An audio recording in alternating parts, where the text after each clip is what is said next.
जी हाँ, तो फिर भोजपुरी के पावर स्टार पवन सिंह के एक और नया धमाकेदार सुपर हिट ब्लॉकबस्टर वीडियो गाना से जुड़ल बड़ी रिपोर्ट लेके बनी जो उनकी न्यू लुक के साथ साथ। जी हाँ यार 75 जो उनकी दर्शक लोग भी खूब पसंद आई, दर्शक खूब तहलका मचेलो। और ये ऑडियो गाना कहल जाए इतना डिमांड है, दर्शक लोग के चाह रहे हैं कि वीडियो सॉन्ग भी बहुत जल्द शूट भइल, लेकिन शूट भइले आज कितना दिन हुई और अभी तक ले रिलीज ना भइल। जी हाँ, तो नया बड़ी खबर लेके उनकी जानकारी की रिपोर्ट न्यू लुक के साथ साथ। आपसे पूरा वीडियो अंत तक देखी, सारा कुछ रिपोर्ट डिटेल साथ जान सके।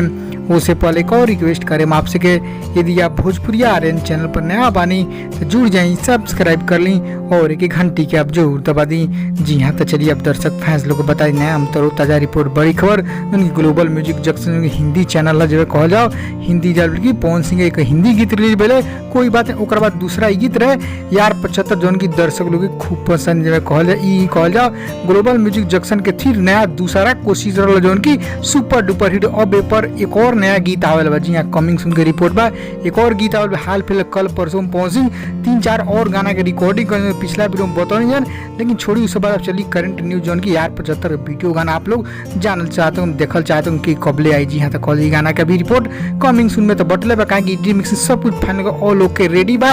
और अब रेडी करने के बाद अभी 2 गाना पवन सिंह रिपोर्ट मिल चुके कल ही बतानी पिछला वीडियो में जाके देख सकनी। और ओकरा बाद जी हाँ वो दोनों वीडियो गाना के बाद पवन सिंह तीसरा वीडियो गाना रिलीज हुई अपकमिंग लिस्ट में शामिल है। जी हाँ, तो पवन सिंह के जितना 8-9 वीडियो गाना रहा सब रीमिक्सिंग लगातार हो रहा बा और पवन सिंह रीमिक्स रखल बा, लेकिन बारी बारी सब रिलीज हो। बारी बारी देखी जब टीजर रिलीज हुई अब ओकरो वीडियो गाना रिलीज डेट अभी नहीं किया आई तो जरूर बताओ। ओकरा बाद आप लोग भी अपकमिंग में ई गाना आई। जी हाँ, यार 75 जो फिर नया पवन सिंह के कोरियोग्राफी अलग हट के भइल बा और काफी अच्छा लोकेशन। जी हाँ, गजब के पार्क आरा सिटी जो बा वे आरा सिटी में शूट भइल बा जो की गजब के पार्क के लोकेशन चूज गइल बा।